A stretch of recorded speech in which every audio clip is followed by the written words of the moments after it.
I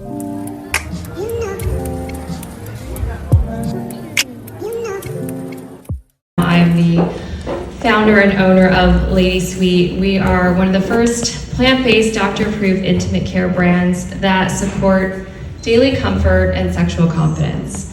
I won't really get into a lot of our product today. I kind of just want to talk about what's happening with vulvas, vaginas, and all of these. I didn't think that I'd spend the better part of my 40s advocating for vulvas, vaginas, intimate health, and sexual pleasure. My mom probably didn't envision that either. My mom, who's also an OB-GYN labor delivery nurse, catches the shit out of every baby, but she cannot talk to me at all about my intimate health. Literally cannot say vulva or vagina to me, around me, or near me. I don't know why. But I basically didn't even know what a vulva really was in all the parts until like late 20s, early 30s. I mean, I've had charts before talking, and I have people like come and name, and like, no, the clitoris isn't your belly button. Like, it's so crazy to me that most women haven't taken a look or even like really know our parts. And you know, but I'm not surprised. The truth is, what a funny term truth is in the beauty industry, but the truth is, this is the hardest thing I've ever done. It's also one of the most rewarding things have ever done, and if it all goes to shit tomorrow, I will die a proud human. At my house, like, lady parts are meant to be unseen and unheard. That doesn't make any sense, but you know what I mean. I've lost family members over advocating for sexual wellness. I've had like really close friends to me ghost me or tell me I'm crazy to my face. People that say they're involved in women empowerment like ditch, you know. I overhear phone calls from my husband's friends from high school asking him how the pussy juice business is going. And you know, it is kind of funny, let's be honest, but you have to have a sense of humor to really be in this category, to be honest. We talk about formulation and science and compliance and all the things, and as a 20-year product developer, I will say this is the freaking hardest. I'm maybe not Neutrogena level, but it's been really difficult to formulate for this category. From person to person in this room, from church to politics, from state to state and all over the world, for some reason, women's bodies and female genitalia are stigmatized. And it runs deep generationally, and it runs deep in our industry. Let's talk about the douche. Let's talk about all the fragrances and all the sprays and the tampons and the pads and the shitty things that they've offered us as women growing up and not supporting us. This industry tells us we smell. This industry tells us that what we have down there is abnormal, and that's not okay. And luckily now we're in an era of change. There's a lot of positive change happening, because anytime a woman takes hold of something, it frickin' works and it thrives. And I'm actually not an anti-man. I love men. I just want more women wrapping their expertise around women's needs.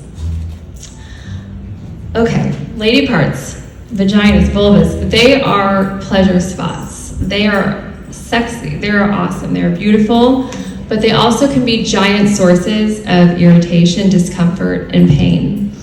I know because I'm one of those people. And who knew that also in my 40s, I'd have even more problems. Like, I'm just gonna be truthful. I used to love dick until dick felt like a knife. Like, who freaking knew? Sorry, but you didn't know that.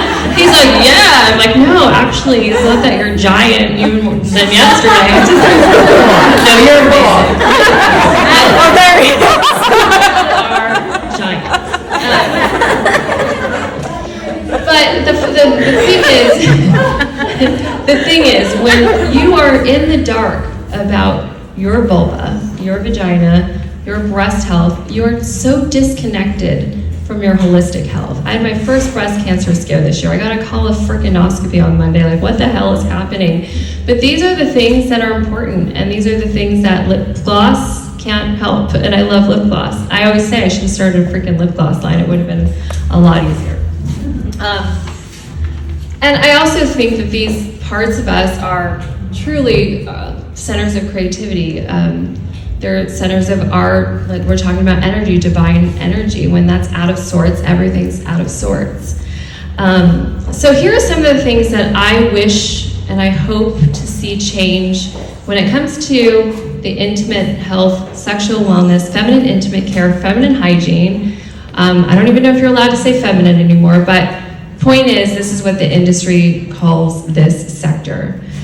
Formulation and testing, Jen, you touched on this. Science will never go away. I had a mentor at my probiotic skincare line who's still working with me today, who literally, I walked into his office. He's one of the top biochemists in the world, immunologist, grows human skin in his labs. We were doing DNA microarray assays before 23andMe ever came out, where we could see how one ingredient could literally change the DNA at a very cellular level, where we could kick up inflammation, like kick up all sorts of good things, collagen production, fibronectin, elastin, all the proteins you want, but we were also kicking up inflammation. And guess what? When that inflammation doesn't come down, you're walking around with some subclinical inflammation. And we wonder why we get cancers in places that we didn't even know. And by the way, only 10% of cancer is hereditary. So there's a lot we can do epigenetically that can help our health. But that was eye-opening to me. I'm like, hey, put one of those products up that I did. You know, I've developed probably 1,000 products in my lifetime now. And it was sad, because at 23, I could walk into a lab and make a skincare product for you, and just because I'm a good marketer, it would sell. But I had no idea what that was doing to your skin, to your body. And like Shiva has mentioned, this is an important immune organ. It's so part of our daily comfort, and it's also being compromised by so much of the things that we put on in around our skin and in our orifices. So, you know, at the end of the day, my scientist, he said, you know, you need to smarten up. And if you really want to do this, because this is somebody's innate immune system, talk about COVID. He's so involved in this COVID movement, trying to reverse lung damage and all the things.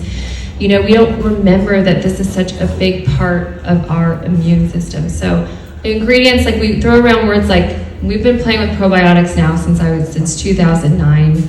And we throw around words like pro-microbiome, postbiotics, prebiotics. All we want to do is stimulate the body's ability to better repair itself over time, especially. That's our definition of anti-aging. It's nice to look nice, but like if your body stops repairing itself, that's when we have the problems. Okay. Using the correct terminology. I'm saying vulva a lot. It's probably the most you've ever heard of this word, and I always say in like investor pitches, no, it's not a Swedish car. But the reason why this is important, so Olivia, who's here, runs our marketing. Like, who knew, right? Olivia, going from mommy baby to vulvas would be this hard, because we have digital agencies telling us, hey, use the word vagina as much as possible because it has better SEO. And we see our competitors do it, and we still refuse to do it because that can lead to a lot of misuse. So if you're putting all this stuff up your vagina because you just don't know the terminology and you might not be reading directions, like that's why a lot of gynecologists say just use water. And I will tell you, water doesn't always work in a lot of cases when you're dealing with pH problems, skin degradation, ingrowns, texture issues, you know, sex pain. Water can't fix it. I wish it did. But it's because there's just so much misuse and crappy ingredients in so many of these products. That's why most health experts, and by the way, I love gynecologists, and not all of them, but my mom knows shitball about vulvas. Like, I don't remember any gynecological exam where someone said, oh, that's your vulva. Did you know that? And by the way, that's not a cancer, that's an ingrown hair. Like, no one I've ever been to, and I've been in rooms where I've asked people, like one person will raise their hand if a gynecologist ever took them through their full female genitalia, and that's just not the case. You're in, you're out, you don't have an STD, you're not knocked up, see you later, see you in like 6 months, maybe a year. So that's the kind of, that's another irk, and that's another truth that not all physicians know, and that's why Shiva Rose had to go on her own journey and figure it out herself, because you have to really be your advocate when you're feeling off, because you get put in a bell curve that says, oh, you're like a little off, but you're still fine. You're in the average, you're in the bell curve, and you're walking around feeling like, oh, shit, why do I feel like off? Why am I fuzzy? Why am I gaining all this weight? Why am I, blah, blah, blah. I can run 10 miles, eat vegetarian, and I can't lose one. Like, all of that stuff is because women's health takes a back seat. I know, because I had a doctor tell me if I had a penis, we would have figured this out by now. He was a UCLA doctor. He wasn't some doctor, you know, in the middle of nowhere. So, like, that's another problem, is like, there's these huge gaps and inequities in women's health, especially marginalized women, and I hope that changes. Censorship, what a thing. We're using fruit and flowers to show before and afters because we can't show you before and afters. And hopefully that will normalize this in an educational way, not my husband's friend's way, but like in an educational way. And then, you know, all the words that I've said, they're all banned from TikTok. So we get, because of bad AI, like, we're following all the terms and conditions, but we get flagged as like a porn company. And when you think about it, yes, product matters, gotta make revenue. I can't, like, you know, I have zero savings account. I need like some money someday. But, you know, at the end of the day, like, this is important information, and not just Lady Sweet. So many of the founders that I know that are, you know, out there doing this with me, they're putting out really important, like, life-saving information that gets blocked, that you don't have access to. So you gotta go Google it and then get some weird answer from Reddit. So that's another problem, and a lot of these big media companies are obviously male-owned, and like I said, I love men. It's more or less, can we get away from banning women's health and education that matters?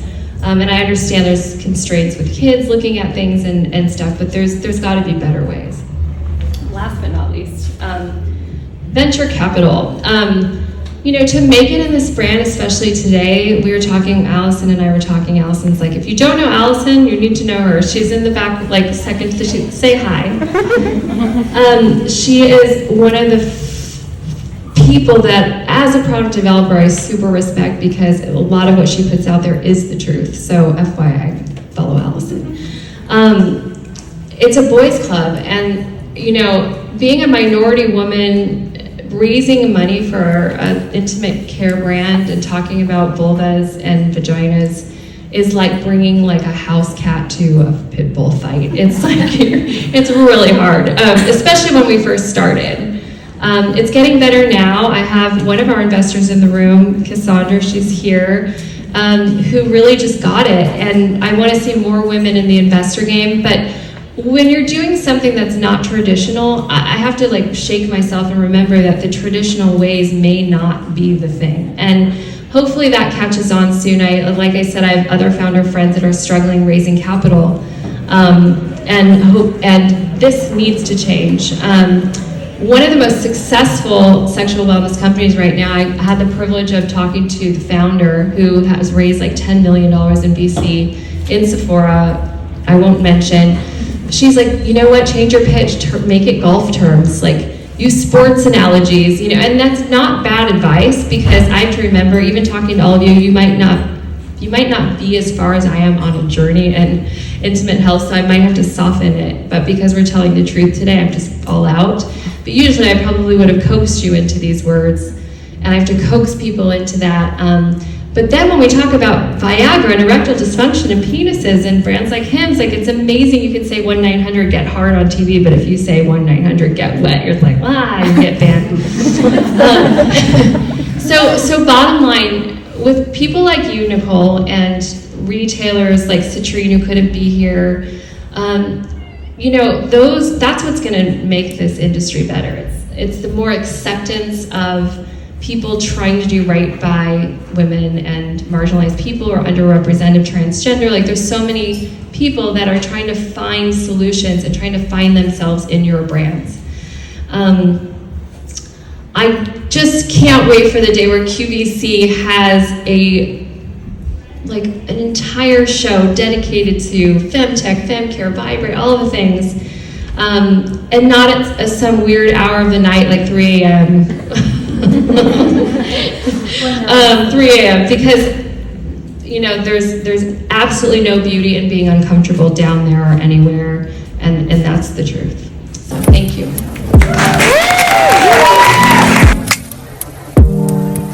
You know.